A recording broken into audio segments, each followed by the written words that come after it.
Hello and welcome to Call of Discovery, the podcast where we talk about KeyForge, its community, and the excitement of discovery. I am somehow still here as one of your humble co-hosts, Zach Armstrong. That's right, and I am joined, as always, by the man across the ocean. He's still across the ocean. He's very far away, and it makes me sad sometimes, but we have this podcast. It's Ed Pocock. How are you, Ed? Hello, Zach. I'm doing well, thank you. I'm doing well, and I haven't started swimming yet. I'm not going to brave the waters until spring. I hope that's okay. Yes. I will stand out on the coast looking forlornly over the ocean until then. Until whatever the result of you attempting to swim the Atlantic Ocean is. It's probably not going to be a good one, is it? Yeah, that's going to be a very sad news story. My goodness. So we, on much happier notes, we have Steve Hamilton back.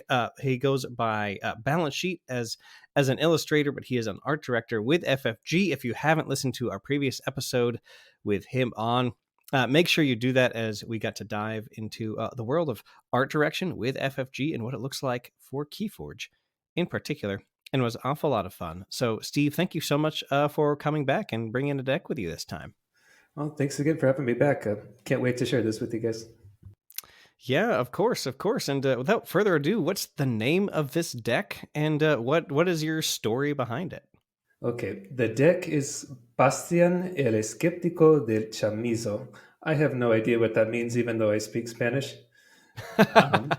It was a gift, actually, from a member of the KeyForge community who he had heard that I wanted Spanish KeyForge decks down in Mexico, where I'm at, and it's very hard to get them.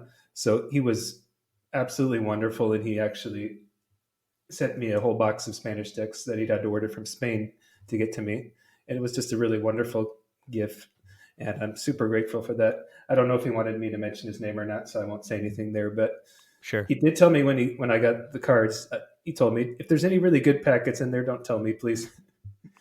And there was one really good one in there. I don't know if he knows that or not, but either way, I'm super grateful to have it. It's just so much fun to play with.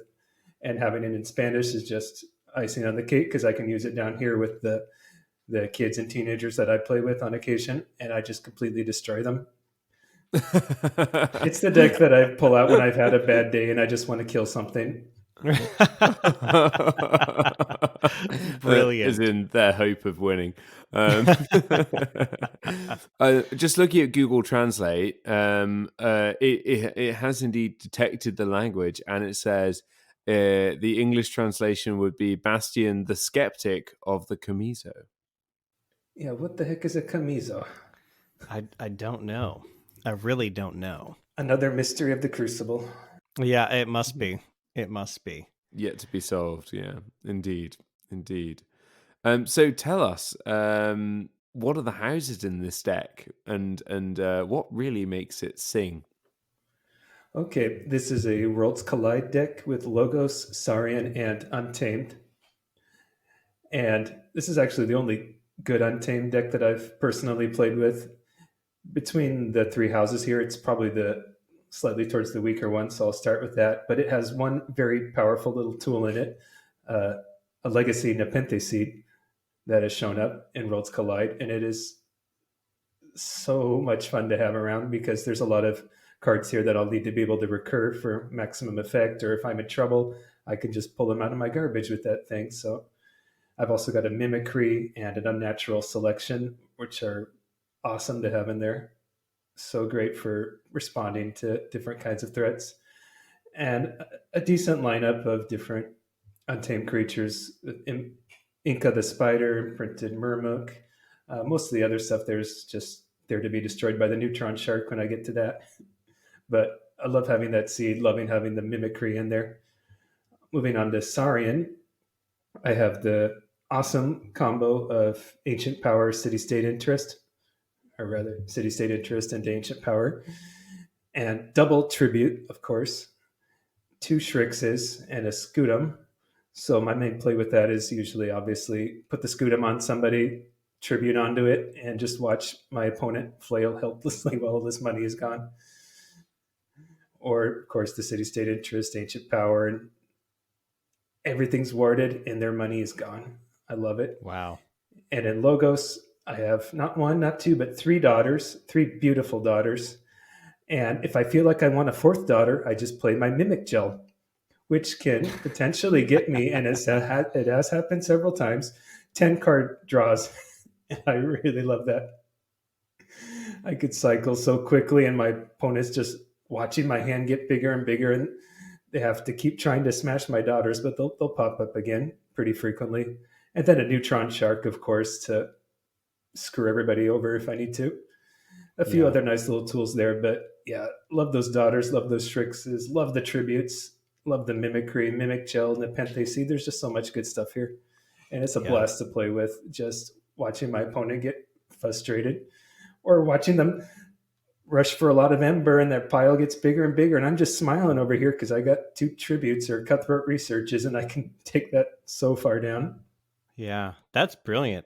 Yeah, having it's the three daughters and the mimic gel for a potential that you've got the full Meg, Jo, Beth, and Amy there, which is always fun to see in Worlds Collide. Yeah, daughter's no mother, but having three of them is pretty awesome. Yeah, certainly. Yeah, this is a lot of just Worlds Collide, just a lot of Worlds Collide goodness. You've even got Jargoggle for Jargoggle shenanigans, and you can kill it with Neutron Shark to just play something out of house. The Legacy Nepenthe Seed, the Mimicry. Wow, yeah, there's a lot of fun tricks this deck has. It is not short on tricks, that's for sure. In playing this deck, have there been kinds of decks it tends to have problems with? It looks pretty strong overall, so I'm wondering if it's what its Achilles heel is. Well, to be fair, I haven't gotten as many reps as I might have liked to have with this, just because of how busy I've been lately. Oh, of course. The only person I've played with consistently is my brother, who has a 84 SAS deck just under mine, and it's so annoying to play against. But he had that deck for a long time, and I kept throwing all my best decks at him, and nothing could get through. And finally, Bastian beat him, and it felt so good. No, I haven't had as many reps as I'd like, unfortunately, but I'm curious to see what your guys' impression are as to what would be a decks I should watch out for with a lineup like this. Yeah, well, this deck, what I like about this deck is you can open usually with at least one daughter. Like with three of them, it's not a bad strategy to just make sure you have a daughter in the opening hand to get some speed and to really just try to get to the first key or two before the opponent, and then just as soon as they're actually making amber, hopefully you've been stashing a tribute or two in your hand with the Imperial Scutum, or you finagle it so that Strix is the most powerful creature, so they have to try to answer that. Maybe it's and then maybe you tuck it behind the Brutodon after you play tribute. Like I think now nothing comes to mind specifically. I think it would take some playing to know what this deck weaknesses are. I'm sure it has them. It looks a little bit maybe a little low on creature removal. You've got a couple creatures that are big enough to swing, but not a ton of them. You do have Neutron Shark and Unnatural Selection, which are both very good removal. But if you haven't seen them and somebody is being very oppressive with maybe like a protected Anguish or a protected Ember Imp or something, and you're unable to deal with that, that might be an issue just because there's not a ton of direct creature removal. Yeah, I think I've had situations where I've had issues with that.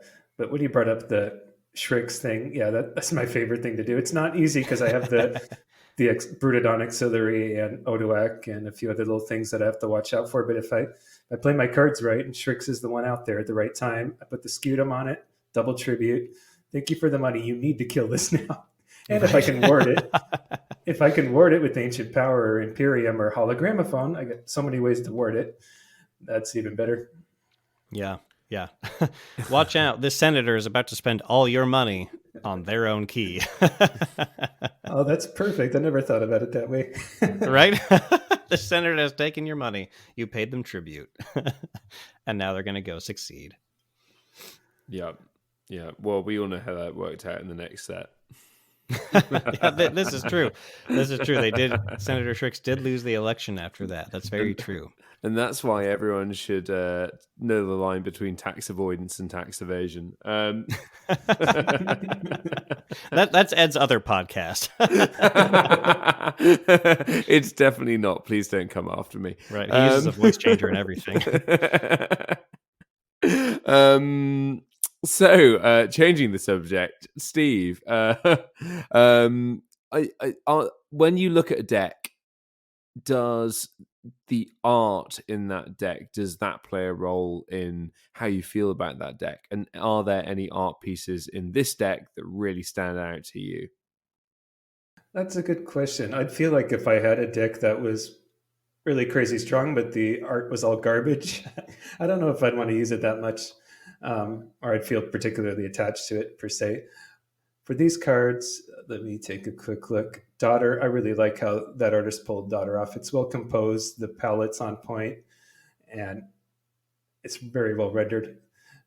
Daughter's good. I love Titan Guardian, just the presence and the power it feels. Yeah, same. Such a great piece of art. That guy knocked it out of the park. Let's see here. Tribute, that's a gorgeous looking card. And the artist for Shrix is phenomenal. I love her a lot. It's just so well done. And I think that was the first card she did for FFG. She knocked it out of the park there. Yeah, and Tribute and Shrix both really give, and I think credit to, the art directors here, that like Tribute really feels like it reflects the mechanical effect very specifically. Like you're commanding the donation of amber, onto your creatures, and same with Shrix, right? Where the creatures can fight, but Shrix's purpose is really to hang out in the battle line and spend amber in the kind of joyous party, and looks like Shrix is being celebrated, and there's columns in the back. It's very it reflects the attitude I really feel like Senator Shrix has, and celebrating with our money. Yes, exactly. Exactly.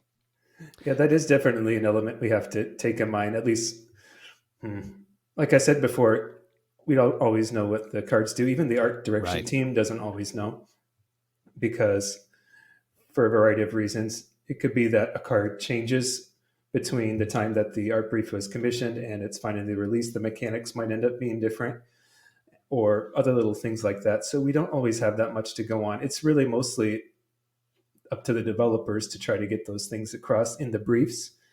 And if one of the art direction team is actually connected with the developers beyond what our normal role is, either through play testing or other things like that, we might get a slightly better idea of what's going on with each of these. But most of the time, it's the brief that needs to get that information across. So I imagine whoever wrote the brief for Tribute basically composed that scene in words, and we did our best to guide the artist to pull that off. Basically, there's a few degrees of separation more than I would like between the artist and the developer, but they have their reasons. Part of it also is to insulate information, so it's more of a need to know basis. The artists don't need to know what every card does, otherwise they could potentially, compromise things if they wanted to. Right. But that being said, I would have loved to know what certain cards did while I was working on them. Yeah, certainly. Well, and speaking of cards you've worked on, I can't find any. You don't have any art in this deck, do you? No, unfortunately, no. It's my best deck, and it doesn't have any of my stuff in it. Oh no! I was wondering if that was going to be like a little sad or like a nice escape, but it sounds like it is. It sounds like it is a little sad. It is what it is. It's so much fun to play that I don't think too much about that. But if I could trade my Wormhole Technician for a Candle Unit, I'd do it in a heartbeat. Of course, Candle Unit, another very good card. Another very good card. And that brings us, I think, onto one of our favorite questions on the Deck Discovery episodes, which is, if there was one card that you could put in this deck from anywhere else in KeyForge, doesn't matter what house, doesn't matter anything else, what would that card be and why? Any card, any house. Oh boy. I've looked at this a few times thinking if I could just change a few things, this thing would be unstoppable. Obviously, I'd want some Maverick and furnaces in there or something like that. I don't know. I'd love to see a candle unit in there. I think the one thing that I would really have made this deck special for me would be a Cincinnatus Rex or something like that. That just would have been the icing on the cake and made it perfect for me. A really powerful card like that. Um, or even something smaller would have been nice, like what's it, a Ghost Hawk instead of a Deepwood Druid. I'd take that any day. Other little things, but yeah, I'd have to say it'd be Cincinnatus Rex. I want him in there, even if this doesn't quite play to all of his strengths. He's just so awesome. I want him there. Or what's that other guy? The one that lets you spend all the amber on your cards. Senator Brachus, the Yes. Saurian rare. Yeah. Yes. Goodbye, Quester Jardis. Hello, Senator Brachus. I'll take that. Yeah, with double tribute, city state interest. Oh my gosh, ancient power, and then the Nepenthe seed. That could be that could be nasty. That could be nasty. Okay, I take that back. There definitely is Senator Brachus. Yeah. Throw a key cheat in there, and then this is oh man, that'll just be bonkers, absolutely bonkers. Is there anything, and I know, and I'm trying to think of answers myself because I know maybe you haven't played with this deck enough to have an answer to this question, but Jar Goggle is always such a fun card to throw an out of house card under, and then in this deck you can blow it up with the Neutron Shark. Are there from your play experience, are there any favorite cards to throw under Jar Goggle to try to play kind of out of house? More often than not, unfortunately, I kind of use that as a way to pair out cards from my hand that I don't want. Sure. And also to kind of psych out my opponent. Because even just being able to do that is super helpful for Jargoyle. My opponent's worried about what it is, and I just got rid of a junk card and they don't know, or something like that. But yeah, being able to play Mimicry out of house would be potentially really useful, keeping it around there. Or, of course, city state interest, but that's usually better with the ancient power combo, so I can't really pull that off. Or I could be really evil and put an unnatural selection under there. There's lots of fun things that could fit under that little card. Yeah, certainly. There's some good tricks with things underneath Jar Goggle, because Jar Goggle gets tagged for destruction when that card is played, but he's still in play. So like with unnatural selection, you could still pick like 3 non-Jar Goggle creatures. There's some fun to be had there. Well, with all the fun stuff it has going on, I just love that I have a deck with both Mimic Gel and Mimicry in it, because that opens up so many fun options. If your opponent's wielding some crazy powerhouse, I could copy an action and a creature from that deck. Oh, wow. It's just icing on the cake for an otherwise already very strong deck, but I have that kind of responsive capacity in there as well. So I don't know how many, I'm sure there's a decent handful of cards out there, decks out there with both of those, but maybe not one as strong as this. Just that adaptability, that flexibility for different situations. And I have to make my opponent think twice about a lot of things, about playing certain cards at certain times, because I might be just waiting to copy them. Yeah, I didn't even think about that. This is something that Danny Schaefer on this podcast, KeyForge designer or KeyForge developer, has shared that we might be seeing a little bit more of in future sets, the kind of interactions that you get with Mimicry and Mimic Gel. So very excited to see how that pans out, because those are fun cards. Yeah, and like you said, they change completely depending on the matchup. Like there's essentially there's 2 cards in this deck that you just kind of hit the KeyForge randomness wheel to see what they get to be if you're going to target an enemy creature with Mimic Gel in a new matchup. So yeah, that is really cool. That is really cool, and that just really kind of opens up this deck to any number of possibilities depending on the matchup. I love that.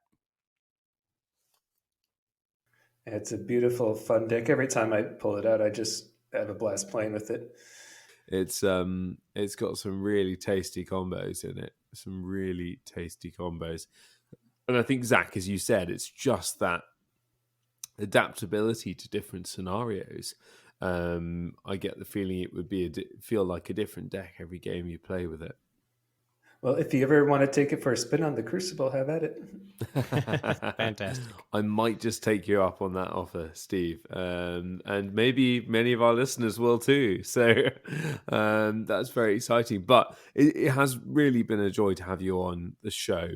Thank you for taking your time out of your day to do that, because I realise between illustrating and art directing roles, your life sounds pretty busy at the moment, but I hope it's been a nice break to talk about KeyForge. Oh, definitely. I mean, I've had times where I've just looked at my deck list and I'm just amazed by all the different little connections there, and being able to kind of talk it out with you guys on a platform like this has been a blast. So, Steve, where can people go if they want to see some of your art and maybe want to get a playmat of some of your art, or something along those lines? If you want a playmat, the website for that is balancesheetstore.wordpress.com. I have most of the cards that I've worked on available there. My portfolio would be my ArtStation link, which I can give you guys to leave in the description. And if you want to reach out to me for any other reason, my email address is balance501@gmail.com. Awesome. Those two links will be below, dear listener, so you can check out Balance Sheet's art, Steve's art after the episode, and maybe get yourself a nice playmat, because some of that art is absolutely gorgeous. If you are enjoying Call of Discovery, please do subscribe on your podcast app of choice. If you're new, check out the new player guide on Archon Arcana. It's fantastic, and it gives people all the tools they need to get started in this wonderful game.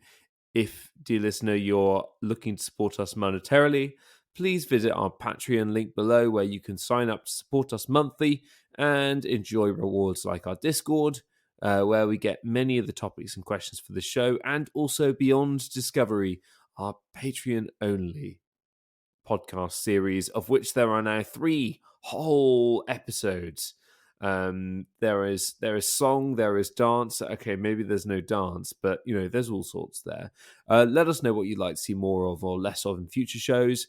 And you can check us out on Twitter, or you can send us an email at podcast@callofdiscovery.com. But most importantly, do you think a friend would enjoy this podcast? Well, why haven't you told them yet? Have you answered the call of discovery?